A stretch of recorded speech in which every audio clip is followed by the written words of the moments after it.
Okay, so on this DC thing going on, this so-called federal takeover, I want to separate fact from fiction, truth from hysteria a little bit.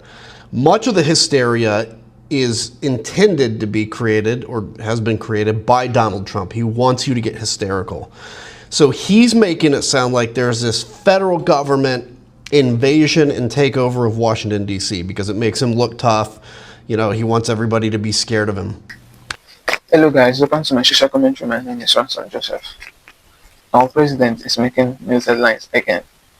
News coming out of Washington DC has it that President Donald Trump just made a dramatic move and it is shaking the political world. Reports are coming in that our president Donald Trump and his allies has effectively taken over the control of the conversation and the capital with a series of political maneuvers. Just like Newsflash, we have both critics and we have both the supporters. So while the supporters are saying that this is a good way to fight crime, critics are saying that he is gradually turning over Washington DC to be a democratic state, and by the time he is done, the Republicans won't have the courage to vote again. Watch this. Okay, so on this DC thing going on, this so-called federal takeover, I want to separate fact from fiction, truth from hysteria a little bit. Much of the hysteria is intended to be created or has been created by Donald Trump. He wants you to get hysterical. So he's making it sound like there's this federal government invasion and takeover of Washington, D.C. because it makes him look tough. You know, he wants everybody to be scared of him. Here's the truth.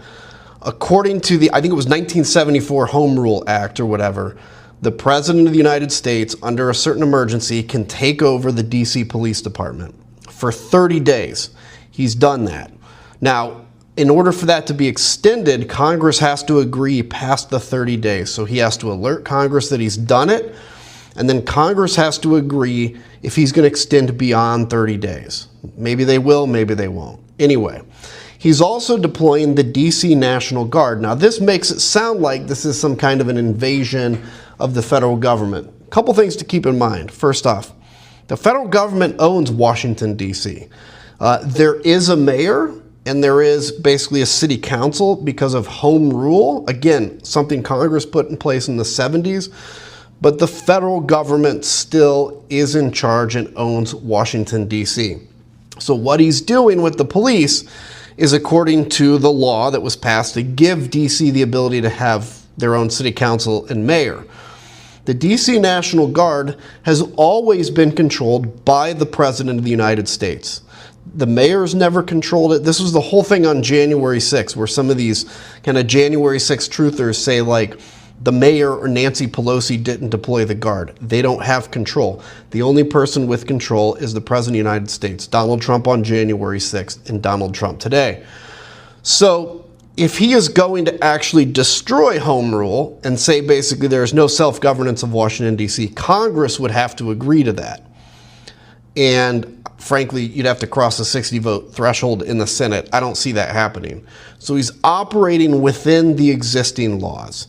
Now, is that good or bad? I don't like the optics of it. Actually, DC crime has been declining. It's still too high. But what he's trying to do is to convince people that he's this big, huge guy that's now, you know, invading Washington, D.C. And that's literally the furthest thing from the truth. So be concerned about this because, again, this is all Donald Trump's thing. He did it in L.A. too, where he's trying to make us numb to, you know, deployments of the D.C. National Guard or any National Guard, the federalization of the Guard, which would take another couple minutes to explain. But basically when Trump activates them and not the mayor or not the governor of a state, they actually are federal troops. They are not National Guard anymore. The D.C. Guard is the exception of that. And so, yeah, I think it's a pretty bad day, but also let's not feed into this Donald Trump as a big scary guy. Hey, I'm Dr. Randall Blazak, and I am a criminologist, so I feel the need to comment on Trump's announcement today that he is federalizing the D.C. police and sending in the National Guard to fight crime. Attorney General Pam Bondi said, "Today crime ends in our nation's capital." We will see, Pam, we will see. The crime rate has been dropping in this country for 30 years. Since 1994, we've seen a pretty dramatic drop. Whether it's a Republican or a Democrat in the White House, the crime rate has been dropping. There's a few little blips, like during COVID, it went up a little bit, but it's been dropping here in Portland, Oregon. It's dropped in New Orleans, and it's dropping in Washington, D.C. And we know why that is. We know that it has dropped because the number of young people has declined. Our population is getting older, and the fewer young people equals the fewer crimes. But we also know that spending money on crime prevention is the most cost-effective way of reducing crime. Spending money on job training programs, on after-school programs, on summer programs, on programs that lift people out of poverty has really worked, and we have the receipts to prove it. This isn't about fighting crime. He's not sending the National Guard in to go after the white-collar criminals of Washington, D.C. There's plenty of those. He's not sending in the National Guard to go after the wealthy rapists. There's also plenty of those. He didn't send in the National Guard on January 6th, the day of the greatest amount of violent crime in our nation's capital's history. In fact, he pardoned those people and gave many of them jobs in the federal government. This is about Trump's bravado.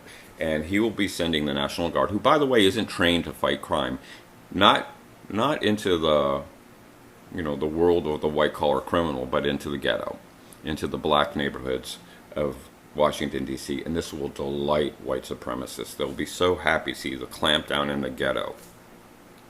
The optics of this are really suited for MAGA and their racist pictures of how the world works. If there's a silver lining in this, it's that the reason that this caught Trump's attention is that one of his teenage Doge employees, Big Balls, allegedly was the victim of an attempted carjacking in D.C. So every time the national media says Big Balls was jacked, an angel gets his wings. But this isn't about fighting crime. This is a publicity stunt. But it's also something very frightening. The fact that he can do this in our nation's capital. This is a fascist takeover of an American city. And it's coming to a city near you. Welcome to the Resistance. Hi, I'm a resident of Washington, D.C. I grew up in the area, and I feel the need to speak on Trump's takeover of the city and the deployment of the National Guard. So if you're interested, stick around. Make no mistake.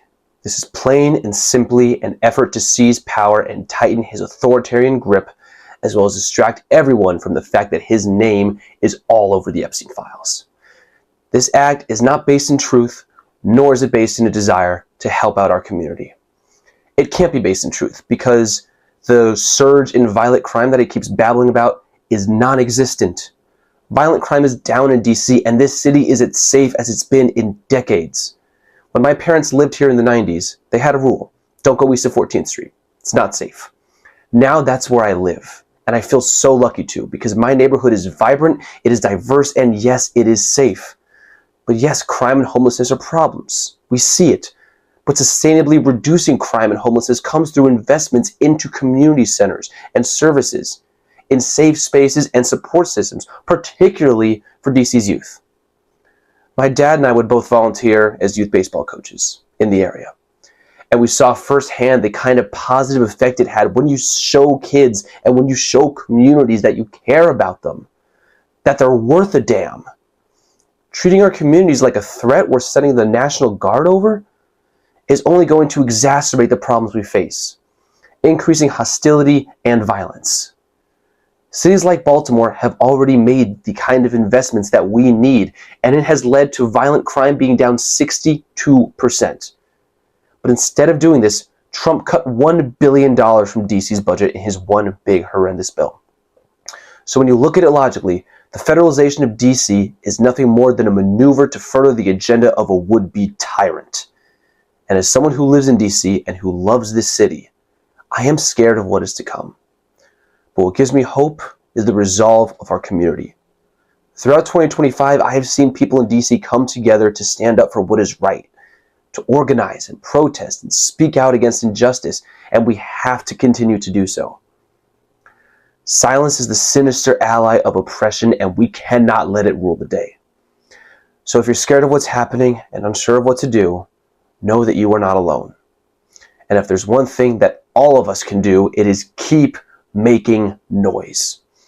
Our love of our city, our community, and each other is stronger than their will to tear us down. A month ago, I told you all about sources within the federal government who said Donald Trump was secretly planning to take over Washington, D.C. and turn it into a corporate-controlled freedom city. Well, now that Donald Trump just announced that the National Guard, the FBI, and the DEA will be taking over the district by force, now is probably a good time to go over what these federal government insiders said was going to happen next. We already know Trump is lying about why he's taking over D.C. He claims that it's because of rampant crime, when really crime rates have gone down somewhere between 30 and 40% in the last few years. Reports suggest that his real plan is to turn DC into the first of many freedom cities, which are corporate-controlled areas governed entirely by what they call CEO kings. I know it sounds crazy and conspiratorial, but the people advocating for these freedom cities aren't keeping it a secret either, and the Freedom City Caucus was present at Donald Trump's inauguration. It's largely groups of tech billionaires who want to be free from taxation and government regulation. A month ago, my sources told me that Trump's plan was to give DC to billionaire Peter Thiel, owner of Palantir, the AI surveillance company. You know, the guy who said that it wasn't essential for humanity to survive the growth of new technology. The worst part is that those who predicted this DC takeover have said that it won't stop here. The intention is to use DC as a prototype for expansion, to set a precedent for the federal government being able to take over territories and put corporations in control. Their stated intention is to make the government obsolete to the power of billionaires, for us to mostly live in areas that are controlled by Jeff Bezos and Mark Zuckerberg. It's not a conspiracy anymore, folks. It's a plan in action that we have to organize against before it's too late. DC is fine. You know, there's nothing wrong with DC that doesn't happen anywhere else, you know, in the States. Just their presence is good if the DC police need assistance, but I don't think they need the National Guard. I've been robbed. I'm a legit citizen. I've been robbed and everything. So some cities are worse than DC, and the crime rate has gone down. And the young people, they are kind of out there. I don't know what their problem is, but they getting kind of outrageous. That's in DC and in Maryland and New York, everywhere. He's just starting here, okay? He's not going to end with here. Let him know that he is going against the vast majority. Crime in D.C. is at a low, and he's using that for an excuse. His accusations that crime is on the rise is baseless. I think it was one of the Doge folks that got mugged, and he's using that as this catalyst to militarize DC, which is insanity to me. Insane overreach. It's completely unnecessary. I think this is a way for him to take control of DC like he's been wanting to do.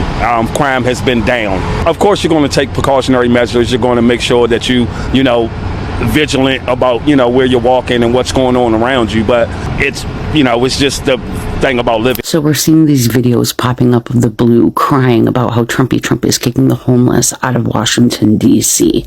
Like this guy. That's some major news right now. Donald Trump has issued a threat to homeless people in Washington, D.C., telling them to leave D.C. immediately. How mean, horrible, and heartless is Trump, right? That's what the Blue is making it sound out to be like. However, homeless individuals will be given the option to leave their encampment, to be taken to a homeless shelter, to be offered addiction or mental health services, and if they refuse, they will be susceptible to fines or to jail time. The Blue is only up in an uproar anytime it has anything to do with Trump. It's like they just, anytime they want to take any fucking opportunity to take, stretch, and fucking twist. And that's exactly what they do. Okay, so y'all didn't give two fucks about these homeless Americans, right? When Biden and Kamala were in term and they kept housing up all them illegal immigrants, what about our homeless? You didn't give two fucks about them. But all of a sudden now, Trump doesn't want the homelessness. He's trying to make a plan, and you all have problems with it. You guys really like to keep people fucking oppressed. Welcome back. So whether you see this as a political comeback or a power grab, one thing is clear. Washington, D.C. has never seen a day like this in recent years. So stay tuned while we bring you the latest updates from the heart of the capital. Tell us what you think about this in the comment section. Don't forget to hit the like button and subscribe. Gotcha.